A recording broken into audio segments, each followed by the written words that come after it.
Yes,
vais dire à quelqu'un,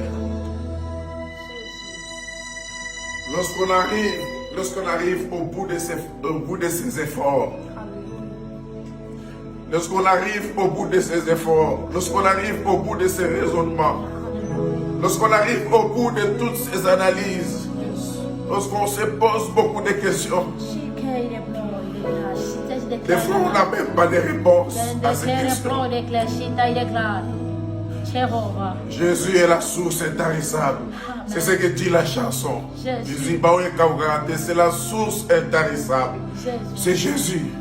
À un moment donné, tu peux entrer en conflit avec tes parents. À un moment donné, tu peux entrer en conflit avec tes frères et sœurs.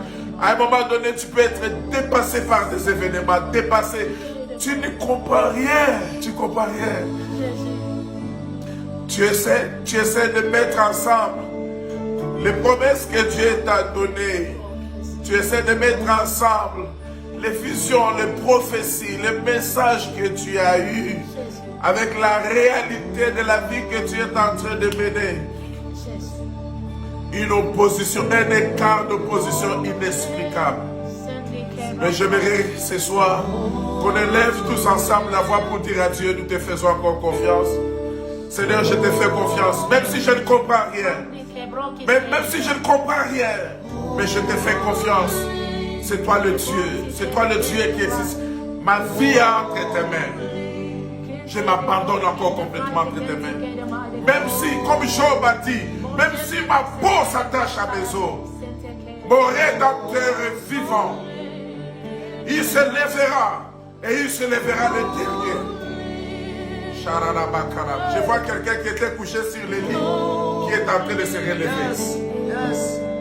Je vois quelqu'un qui était couché sur le lit, malade, mais il est en train de se relever. Comme dans un film, il est en train de se relever. Dieu est en train de restaurer la vie de plusieurs personnes qui étaient malades. Dieu est en train de les guérir maintenant. Croyons à la guérison. Nous croyons à la guérison. Jésus, le soleil levant, lève-toi. Lève-toi dans ces familles qui sont connectées. Lève-toi dans la vie de ces frères et sœurs qui sont connectés. Dans le nom de Jésus-Christ de Nazareth. Merci Seigneur.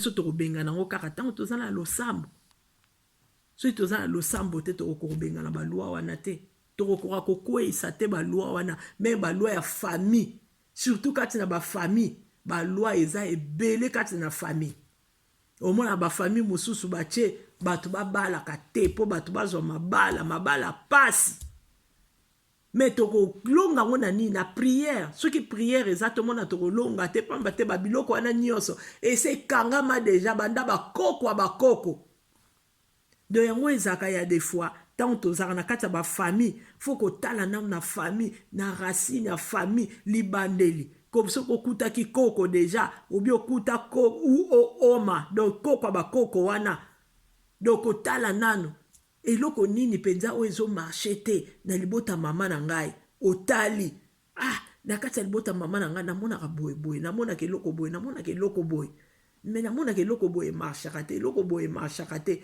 oyo malamu ezaka to aklama ngo comme ça po esala nini ekontinuaka kosala mais oyo eza ya mabe ntango tozomonaka toza na bokonzi fo kotelemela ngo olongo na libota ya mama okoti na libota tata ozotala eloko nini emarchaka te et puis makambo yango ndenge kendelaka okomona ngo kaka na libota oyo ya mama ezali na libota pe oyo ya tata ezali biloko wana okomona bakokanga bamabala bakokanga basanté bakokanga baélévation bakokanga ba promotion ba succès bakokanga. Mais biso lokwa toza bana nzambe exception ezalaka kaka. Amen. Donc exception ezalaka kaka. Tomoni ete tango balingai baboma Sodome na Gomorre. Kuna Noé azalaki. Noé abikaki. Donc extrait ezalaka kaka. Noé abikaki. Balingi baboma mboka na Delise. Mais Noé abikaki babimisaki ye na libota na ye. Donc nzambe na biso atiakaka exception ezangaka te. Po biso nyonso tout oza ndenge moko te. Batu ya grâce pe bazali. Noé azwaki ngolu. Soki tokoti oyo na histoire ya nani? Ya oyo ya Lot. Na mwasi na ye. Kuna balinga baboma bakende po baboma moto wana batumba ngo na moto. Mais tomoni ete Lot azika kite kuna. Azwaki kaka ngolu Lot babimisaki na libota na ye. Mais kaka condition bapesaki bango. Ndenge babikisi bango, ndenge bango babimi, batala simate. Lot na bana na ye batalaki na bango simate, babikisa maki. Mais mwasi akanisi babiloko na bango pole babimisi bango, babimaki na eloko te. Siko kuna pa bazaki na bambongo, bazaki na babiloko nyosa bien kaka. Donc moi si on a tali sima. Donc otala sima ningo bakaka ke akanisi babiloko na bango bazalaki et pa bazo kende kutu azaku tatane eloko moko te. Bazaku tatane eloko moko te. Akanisaki atali sima. Lokola talaki sima nini sukelaki ye atikalaki stati ya mungwa. Donc yango esenge na biso totala sima te. Donc otala sima c'est-à-dire makambo nga na tika nanga na bandai ko finga na bandai ko tonga na bandai ko yina na bandai ko kosa na bandai ko kosela baninga makambo nazaki na kindoki nazaki na ko yina mabe nyonso kaka po lisumu muke na ya munene zate na sina tika kina ngango. Mais tant on a moni ke ba eko finga nga tant on a moni ke ba kosenga makam tant on a moni ete ba komi ko critiquer nga ale makamo nga na tikaki na bando zongela e bo sakana nga te yo kansini pona sambelaka loka na sambelaka yango na fubo monela nga obandi ko swana et pourtant makambo wana so tikaki ndenge pe kaka Galati 5 kuna na 7 elobi yo mto bande ko kima mbango o telemi pona nini. Et l'eau ni ezo telemisa biso le na yoki makamba mabe ta on a ali na koti na souci ta on a moni makambo na ngezo marché te olenga na kanga mana lo sambo comme ça pona zwa eloko ango nga na koti na nga na ba souci na ko ko kanisa souci ko memelo ko ta souci ko te ko bebisa lisusu. Donc ndenge na bandai ko compte na banda ko kimambao na compte ka ko kimambao waneza kata lo sambo na ba prière na kimimbao na kotanga bible na kimimbao na kata ba prière na kimimbao na kosala bolamu na kimimbao na kopesa 10 nanga na kimimbao na kosala makamu nyosa bien kaka po nini o nyose ko toucher kaka nzambe yango nzambe sika afungola porte na touche nzambe na kasa balo yembo na fandi na nga wana nazo yemba nzembo na nga ya nzambe nazo bina nazo kumisa ye do nzamba zo sepela tanga liye bongo aloromona le na pambwame na koti na louange nazo bina na koti na mateya nazo landa ko mona yemso tango nazo landa ba mateya na nga na tonga mo nazo tanga bible nazo zwa pe délivrance kati nzoto na nga o mona peut-être loko moko yake na kati nzoto na nga et place ka na tangi bilimo mabe bato nyoso binemi na yo baza la peri o mona pe kaka nengi yo tangi wana kaka nzoka e sali pepe kati na nzoto na yo elongoli mipepe wana mabe yango na Galati ne lobio bandai ko kima nini telemisio nini oyo esali koki masumbango te surtout mingi na kati ya l'église les rezaka kaka sœur wana sepelaka nga te mama wana na sepelaka na ye te frère wana na sepelaka na ye te alobaki na nge loko na sepelaki te pasteur wana vraiment ye makambo alobaka na sepelaka nango te omona le na kimi nabi église wana okesu te na kosambela na kati ya ndako. Oui, est-ce que na ndako yango fandi tozosambela? Point d'interrogation. po makomi ekomi bible epai bato baza ebele ntango basangani, c'est-à-dire bakoni ntango esangani ebele, tomonaka ke moto ekopela ya mingi, nzungu ekotonga noki. Par rapport à koni moko tango tiango eza pasi. Omona tango esali ekufa opusi lisusu, tango esali ekufa opusi lisusu, em so mono lembi otiki biloko ebelite, ou bien biloko ekobela me ekoumela pona ni malem. Tomona on peut même na ba resho, so ito tie na resho ekendaka malembe.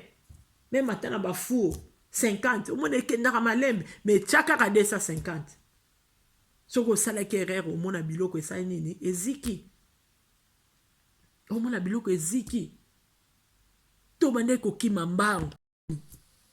Donc faut to continuer kokima. Puis somme 23 pe lobby. Même la vallée de l'ombre de la mort, puis somme 23:4. Même la vallée de l'ombre de la mort, je marche.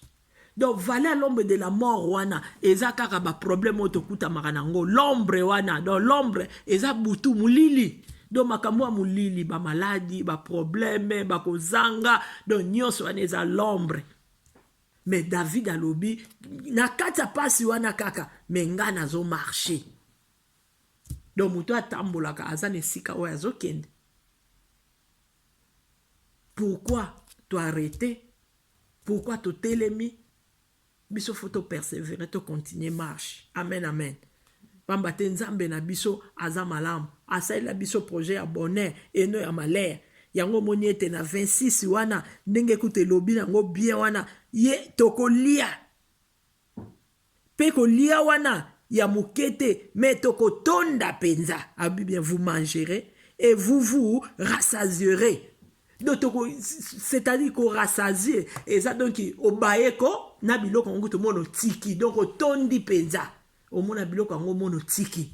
Mais ça mutu mususu omona allié a tondite akomo lukasu biloko mais oyo nzamba lobi na biso tokolia pe tokotonda penza même so tokoti na histoire ya ba pain alobi na bato ke fandisa bango nyonso wana ale panier ezoleka le place a mutu moko peut-être na fandi na ranger à 50 peut-être na fandi na ranger liboso donc fona zelaka tananga tango kokoka mutu ko estopango azate. Bato nyonso bafandaki kofanda wana eza nini tofandaka na kati ya liloba tofanda nde na kati ya losambo so tofandi na kati ya liloba so tofandi na kati ya losambo tokomona kaka panier wana ekokomela biso soki eza il s'agit na makambo ba mbongo tomonaka bato kutu basambelaka te kote na bango na kopesa bapesaka penza mais asambelaka te pona ni tanga zo pesa dimi na ye wana pona ni tanga zo pesa ka bambongo na yazo sala ba sacrifice bato bazana passe apesi bango donc azo bombisa to mona ka bato wana asambela te mais tala ninga za na mbongo po oya pesa ka mbongo na ye vraiment azo bombisa donc nzamba ko pambola ye yango même ko tata na bible ko te lobi me ba wana o ba sambela na bango te tala bango bazana mbongo ba l'équipe so to zo sambela mais biso bato to sambela po to pesa bambongo to linga ko pesa te. L'église mona ezo senga ebongi construction l'église kuno mona ba veuve bazali mais poto sunga to lingite même kana kati église kaka biso moko e pa itozo sambela emsu mai ezangi omona mutu pa somba mai alingo somba mai te ji alingo somba jite mais za batu muso ezaka pe basaka ba sacrifice na bango abinga la bando sala mikate nanga mikolonio spole to kende église na batongo tongo mona to bimi to kena nzala emsu pe to kena ba jeune. Mais tant que maman moko se sacrifia na ye to ndeko moko kaka pe ya mobala se sacrifia ngala bando somba mapa na bando mema to na kosomba ba gâteau na bando mema donc okopambwama poche kozala ya kokauka te po balobi oyo apesaka ye azwaka nde kaka lola na ye soki abongisi nzela na ye te akorate nde lola mais mbongo akozala nango po apesaka. Donc, il y a des choses différentes. Il y a un moni bateau, bazaka na mbongo na bango mataka lisusu. Asambela kana ete me azoe bakenga fona pesa. Pona zwa. Yango moni babiro za rassasier, bato wana ba mapa, ba ye ba kabuli ba mapa, babi batu nyonso bazalaki wana. Koleka soki 5000 personnes, balobi sans compter bana basi na bana. balobi bango nyonso baliaki batondaki et puis balobi 12 lisusu panier etikalaki. Donc nzambe na biso asalaka biso ka bareserve déjà tozokende traverser omoni basisi kolia mais balobi 12 lisusu etikalaki, c'est-à-dire 12 wana toza so na 12 mois oyo ezozela biso su liboso. Donc Seigneur asa bongisaki yango lisusu. Donc tokozala rassasié, même bato moso omona baza rassasié na mbula omona kufi na 100 ans aza rassasié na mbula. Donc nzambe na biso abito kozala rassasié. Bongo a continué qui phrase ango qui aura fait des miracles pour vous et mon peuple ne sera plus jamais dans la honte. Alobi plus jamais dans la honte. Omoni kozala na l'Éternel eza malamu. Alobi peuple na ye bakozala plus jamais. Donc c'est-à-dire bakozala plus jamais na honte. Donc batu ba ata soki ba seka kinga na tango na kokoma siko mutu ali solo ya kosia ya kobeta tala ye wana azaki na passe tala ye wana lelo biso wana ezaki te tala ye kuna mawa tala ye mawa po ezo tambola na bana mawa melelo ekoma pe ya esengo tala kutu bango kutu tala kutu bango kutu tala bango. Donc oyo akitaka oyo batiolaka tango yo zakaka na likia na nzambe na yo okokoma lisusu référence lisusu ya kokumisa référence lisusu ya bato bandopesi la témoignage omonte tala ye kutu tala kutu ndenge azalaki. Donc alobi ba peuple na bakozala jamais na honte wana déjà omona tango alobi plus jamais na honte ata bayebelaka nga ke nazaki na passe sikoyo bakomona ngo lisusu te. Babando tala sikoyo bolamu oyo nzambe asaleli biso oyo nzambe asaleli yo. Alingi te peuple ne baza na honte alingi te peuple na ye bayokisa masoni. A propos kaka ya confiance biso tokolakisa nzambe wana ndenge tokokontinue kaka marche na biso ndenge Psaume 23 lobi ndenge pe kaka Galate lobi eloko moko ko stoppe ngai te na ko continue toujours kokende. Nde wana tokoyokisa masoni te sima nzambe na yemeko alobi lisusu vous reconnaîtrez que moi je suis au milieu d'Israël, moi l'Éternel votre Dieu, et qu'il n'y a point d'autre, et mon peuple ne sera plus jamais dans la honte. Donc azongeli yango lisusu pona ko clôturer susu phrase yango plus jamais dans la honte. Donc ça lit déjà 2 fois. Donc chiffre 2 yango eza confusion na kabayi confirmation na kanabiso. Donc ba ignore bazo seka biso ba tiolaka ndenge kaka mutu na ba robwaka na mai mutu robwaka na mai azalaki te bato ba na ko tiolati. En tout cas yekuto mutu robwaka asali 38 ans wana ndenge mona ka ina litoko na wana fanda kaka wana azana mutu ta robwaka ye. Donc bazo tiola ye. Metala ya zilo biko na ye ya pete penza koleka bango nyonso po ba wana adindi na mai. Donc ndenge adindi na mai bilambe poli siko fa longola bilamba wana po changer bilamba mususu.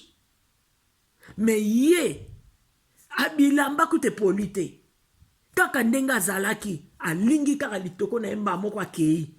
Et puis kokenda mutu wana esengo akende kiteke po fanda na ndako akende kiteke po azongela susu makambo mabe. Non balobi Yesu masi akende ki na église azoteya amoni mutu wana lisusu oyo abikisaki ya 38 ans wana amoni Yesu na kati église tale sengo.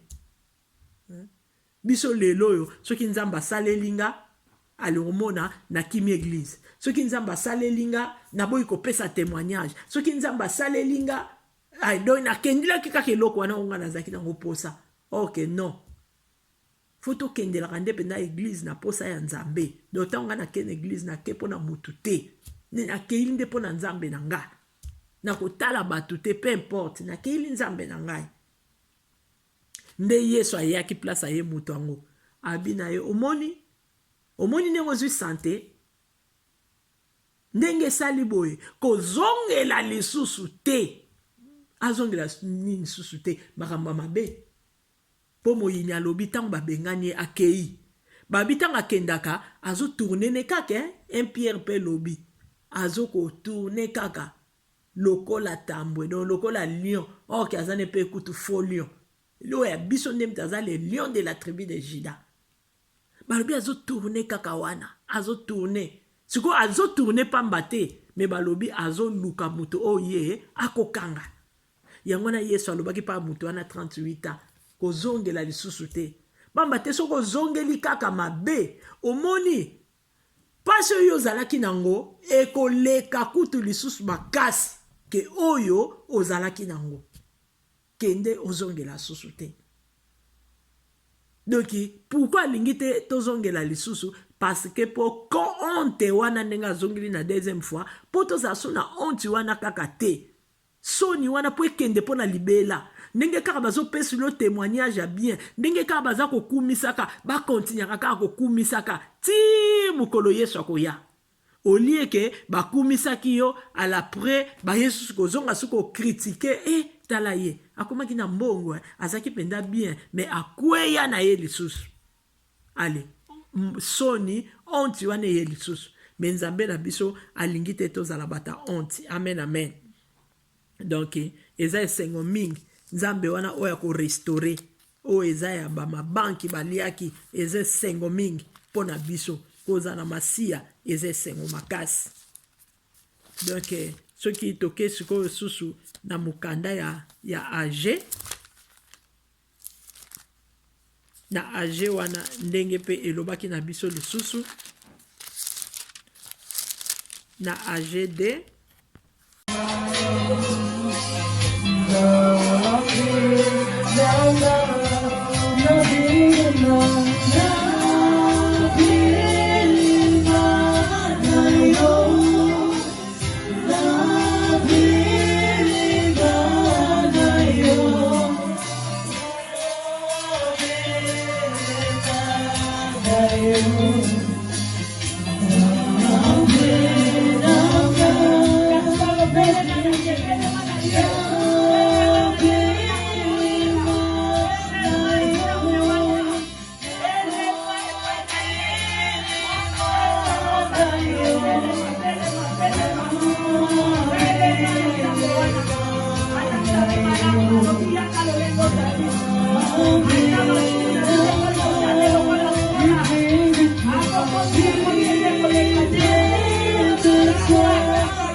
bondela tokutani pembeni na ye banda kobondela o nzambe wana aza na posa na biso aza na posa na biso na kombo na Yesu Kristo aza na posa na biso aza na posa na biso vraiment yo yebi posa oyo oza nango amen amen oyebi posa oyo oza nango nga nayebi posa na yo te me yo moko oyebi posa oyo oza nango donc okokanga monoko na yo te balobi na biso chiffre 7 eza accomplissement eloko nini oyo ekokisami nanu te na bomoi na yo po ekokisama na kombo na Yesu amen amen toza na biloko ebele oyo ezangi biso tokozwa ngo kaka epai ya l'Éternel des armées yango na nzembo oyo tokoyemba ete ozanga maloba te oyo koyebisa batunaki oyo ezalaki ete oyo akufa misu Bartime olingi nini nasala mpona yo Bartime alobaki tout simplement nalingi na epi asaki nini amonaki donc soki olingi omona okomona likambo wana amen amen oye plutôt ozala oyo azalaki na Betesda kuna abandaki koluka oyo moto akobwaka ye kuna na piscine azwaki nanu motu te me ntango lobiko eyebi ye bazotuna ye aza koraconte nano d'abord histoire naza na motu te oyo akobwaka ngai et pourtant lobiko yango na se yebi plutôt tozala nde Pierre alobaki balobi na ye bwaka monyama et puis alobi butu mobimba tosali nini tozwi te donc banda tobandaki déjà 2021 sila tozala biloko ebele nano ekokisami biso te me balobi mokolo moko place ya nzambe eza nini mila place ya nzambe eza mokolo moko donc Pierre alobi ke marge butu mobimba nazwaki te me naliloba oyo lobi nazosa nini nazobwaka monyama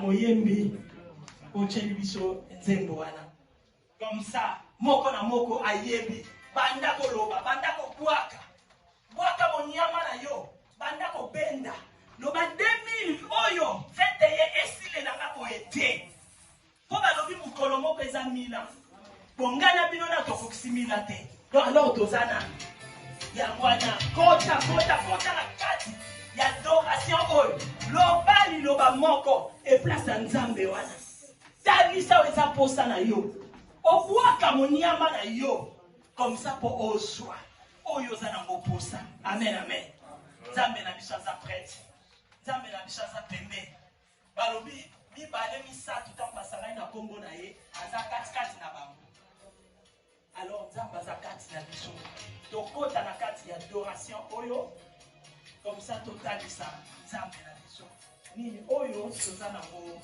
posa ozala distrait te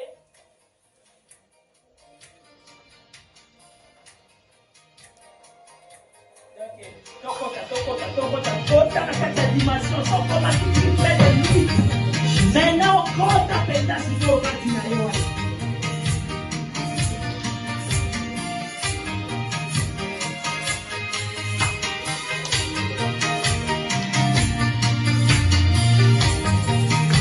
Alléluia, Hosanna, Alléluia, la papa. Alobana moyo kuweza sila tele, alobana motema ezoza na te. Sikala kumisa kumbona yo, sikala kumisa wana papa. Makasi na mbali, yende makasi na mbali. Quand tu mérites l'adoration, oui, tu mérites l'acclamation. Laissez-moi t'adorer mon papa, laissez-moi t'adorer mon Jésus. Laissez-moi t'adorer mon papa, laissez-moi t'adorer mon Jésus.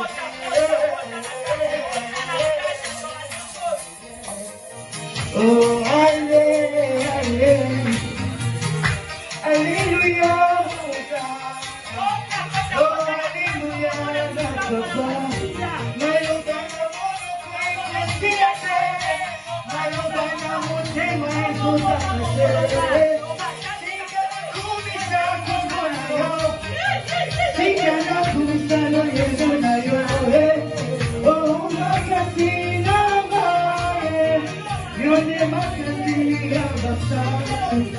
Car tu mérites l'adoration, oui tu mérites l'acclamation. Laisse-moi t'adorer mon papa, laisse-moi te louer mon Jésus. Laisse-moi t'adorer mon papa, laisse-moi t'adorer mon Jésus. Laisse-moi t'adorer mon papa, laisse-moi t'adorer mon Jésus. Oh, alléluia, Hosanna. Oh, alléluia, Hosanna. Alléluia, Hosanna.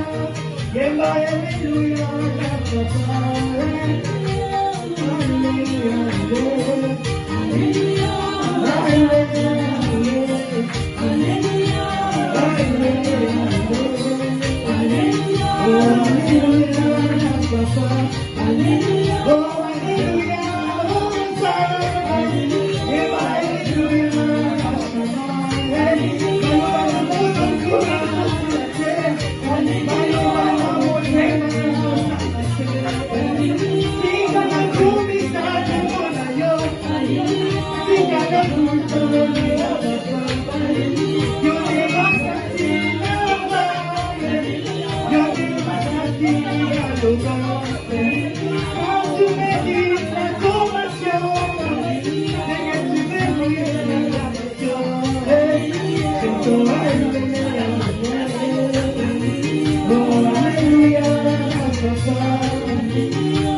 Okumba mayo sanjura mayawe, okumba mayo neto la mapapa obongi na loku. Yawe soki tokumisi te nani musu tokoki kokumisa. Kumba mana opete o permettre to kota année 2022. Pamba te oza na plan merveilleux na bomoi na biso. Soki otali masumu na biso yawe, toko bikisa mate, mais oza na plan merveilleux. Yango tiki biso, okotisi biso, obandi na biso mbula Dieu de gloire. Yawe olinge te tozala habitation spirituelle, Seigneur, maison spirituelle. O toko tambola na crainte na opamba te, nzoto na biso ezali temple la molimo mo santo. Na biso moko toko kite, tozo fingisa kombo na yo Dieu de gloire. To benga mi ba na corps de Christ, me ba comportement za malamu te sunga biso na kombo na Yesu. Amen. Mbote mbote na balandi nyonso ya Bidor TV na monde entier mobimba oyo nyonso akokota kolanda vraiment ba mbote na biso banso Saint-Esprit akamba biso azwa contrôle to landa penza ba matei na bokebi poete nyonso ekoleka kasi liloba ekoleka te vraiment totia na misala na makasi na biso tokoka te mais Saint-Esprit azawana po asunga biso totia penza na misala lolengo totambolaki année passée yango te totambola lisusu année oyo toluka penda changement ndenge biso mo pe tozoluka ete bavi na biso échanger ete nzambe asalela biso malamu biso pe to changer et tosala malamu po esepelisa nzambe po nzambe papambola biso vraiment bambote bambote bambote na biso banso vraiment dimanche malamu na kombo na Yesu bandi poso. Alléluia. Amen. Alléluia. Amen. Alléluia. Alléluia. Alléluia. Zambe nanguya, zambe na bingama, oya kwani na mona na binga kaye. Ezo mbali, o kwanga na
Et il faut assumer